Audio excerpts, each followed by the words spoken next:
हे खरं आहे का? एक मित्र आयुष्यात बदल घडून आणतो. मैत्री तीच, पण एक अर्जुन तर दुसरा कर्ण बनतो. मैत्री कर्णाच्या नजरेतून. नीट ऐका बर का. तुझं लढणं फार सोपं होतं अर्जुना. स्वयं कृष्ण तुझा मित्र. तुझा पराभव अशक्य होता. केवळ मित्र मैत्रीसाठी लढलो मी. माझा विजय अशक्य होता.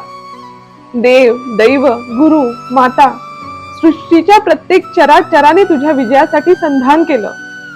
माझ्या विरोधात मात्र गुरु, नियती, भगवंत इतकेच काय तर खुद्द माझ्या मातेनेही कारस्थान केलं. मैत्रीचे कसले गोडवे गातोस अर्जुना.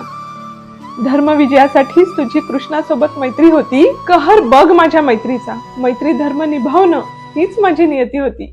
तू श्रीकृष्णांच्या मैत्रीत जगून दाखवलंस. साक्षात सूर्यपुत्र कर्ण मी फक्त मैत्रीसाठी मरून दाखवलं.